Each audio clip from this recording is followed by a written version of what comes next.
बदलना होगा, क्योंकि हम बदलेंगे, देश बदलेगा। इसी अहमियत के पेश नज़र ईटीवी उर्दू पेश करता है हम बदलेंगे, देश बदलेगा की अगली कड़ी, करप्शन।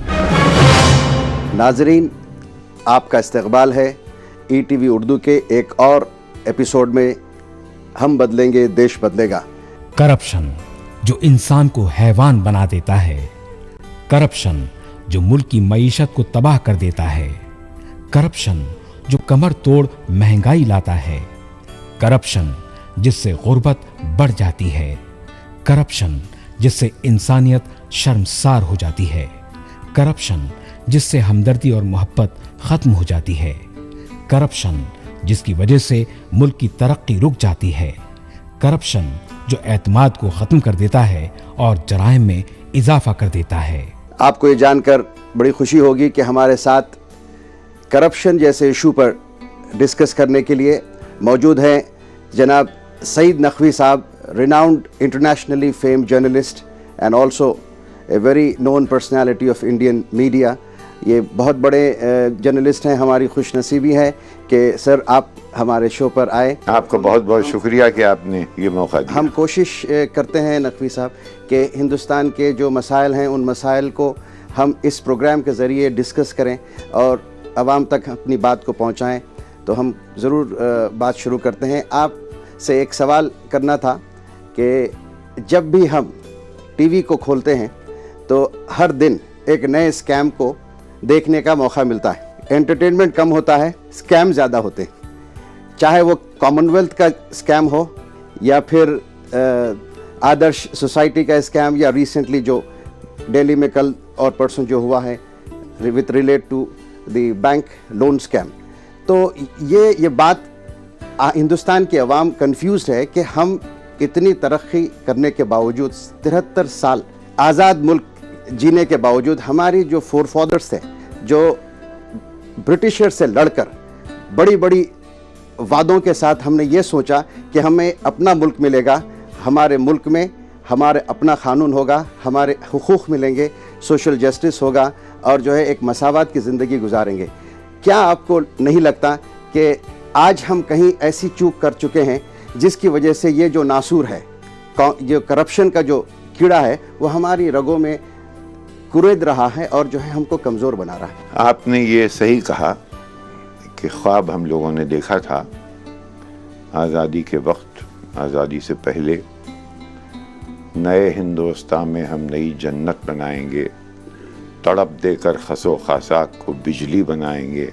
वो एक गुल की हुकूमत थी कि गुलशन लुट गया सारा जी, हम अब की जर्रे जर्रे को चमनबंदी सिखाएंगे, वगैरह वगैरह, ये ख्वाब थे जी।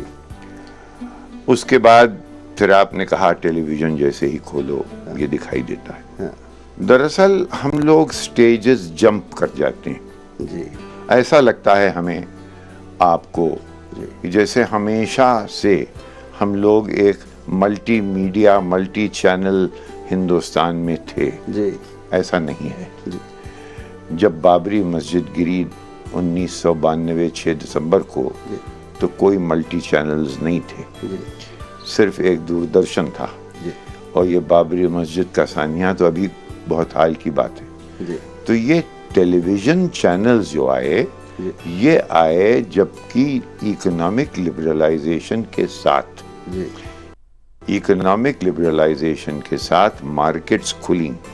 मार्केट्स खुली तो पान पराग भी बिका, मोटरें भी बिकी, हवाई जहाज के पार्ट्स भी बिके और हॉलिडे रिजॉर्ट्स भी बिके। वो सब एडवर्टाइज किए गए, कपड़े, लिबास, जो कि सादा ज़िंदगी हम लोग गुजारते थे, अब वो बच्चे मांगने लगे कि हमको वो जीन चाहिए, वो बच्ची कहती नहीं मुझे तो वो फलां जगह का जो ब्लाउज़ है, तो आप कहते हैं कि नहीं बेटा हमारे यहाँ तो शलवार कमीज और गरारा पहनते थे, ये तुम लोगों ने क्या कर रखा है। तो मार्केट खुली और ये मार्केट ने एडवर्टाइजमेंट के जरिए टेलीविज़न को कैप्चर कर लिया। जहाँ मार्केट के हाथ का प्रिजनर हो गया टेलीविज़न, वहाँ टेलीविज़न खुद उसकी आज़ादी जाती रही। उसकी आज़ादी, वो खुद उस पूरे माहौल का जुज़ और हिस्सा बन गया जो कि ग्रीड, जो कि नफे में, ग्रीड में, उस जो कि उसकी तबीयत में है। अच्छा। यानी एक मार्केट इकोनॉमी, हम लोगों को सिखाया जाता था कि purpose of life is the pursuit of happiness. Right. ठीक। मॉडर्न रैम्पेजिंग कैपिटलिज्म ने उस डिक्टम को बिल्कुल उल्टा कर दिया। Purpose of life is the accumulation of wealth, और एक्यूमुलेशन ऑफ वेल्थ बजाते खुद एक परसूट बन गया, और उसमें कंपटीशन बनने लगा। अब आपकी हैदराबाद की सड़कों पे आप देख लीजिए, आज एक गाड़ी, कल दूसरी गाड़ी, परसों तीसरी गाड़ी, दुनिया की जितनी मोटरें हैं वो हैदराबाद में मौजूद हैं। दिल्ली में तो उसकी 10 गुना ज्यादा। जी हाँ। एक तरफ हम ये करते हैं, दूसरी तरफ ये कि साहब इन्वायरमेंट खराब हो रहा है, और ये तो ग्लोबल वार्मिंग के लिए ये गाड़ी से जो एग्जॉस्ट पैदा होते हैं ये बुरे हैं, लेकिन लिहाजा तो रोक देते। हिम्मत अगर हो तो गाड़ियां इतनी क्यों डिसगॉज की जा रही हैं, लाइसेंसेस क्यों इतने दिए जा रहे हैं मोटरों को? ये तो इतनी गाड़ियों की जरूरत तो नहीं थी। गाड़ी के बगैर भी हमारे वालिदैन चलते थे। जी हाँ। हमारे यहाँ लखनऊ में लोग टांगों पे भी चलते थे, शुरफा बल्कि टांगों ही पे चलते थे। हाँ। और उसके बाद ये गाड़ियों, फिर ये क्या है, आपने इतने लाइसेंसेस दे दिए हैं गाड़ी की कंपनीज को कि अब आप, और उन लाइसेंसेस में पैसे इन्वॉल्व हैं। अब आप कैसे रोकें? एक तरफ तो आप हुआ कर रहे हैं कि साहब इन्वायरमेंट बर्बाद हुआ जा रहा है, हम कैसे जिंदा रहेंगे, आगे वाली नस्लों को हम यहाँ पे, ये प्लेनेट बचेगा नहीं। और दूसरी तरफ आप हर वो काम कर रहे हैं। मैं गाड़ियों का तो एक एग्जाम्पल दे रहा हूँ कि जिससे कि ग्लोबल वार्मिंग बढ़ रही है, क्लटरिंग बढ़ रही है, मोहल्लों में जहाँ पीस थी वहाँ अब पार्किंग के झगड़े होने लगे हैं कि तुमने मेरी जगह पे पार्क कर दिया, वो कहता है तूने मेरी जगह पे पार्क कर दिया। उतने में थानेदार आया, उसने कहा 20 रुपए की बख्शिश उसने दी, तो तू इतनी जगह ले ले। आपने कहा नहीं, कल से मैं इसको 200 दूंगा। तो ये सिस्टम जो है, ये पूरा निजाम ऐसा बन गया, ग्रैब ग्रैब ग्रैब, कि उसमें पैसा चलता है और पैसा ग्रीस करता है उस सिस्टम को। तो इससे बचने का तरीका अगर हम सोचें तो फलसफियाना तौर से हमको एक दूसरे प्लेन पे जाना होगा। नकवी साहब, हम एक छोटा सा ब्रेक लेंगे।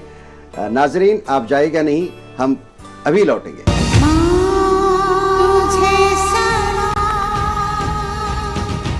हम बदलेंगे, देश बदलेगा। राम से पाटिया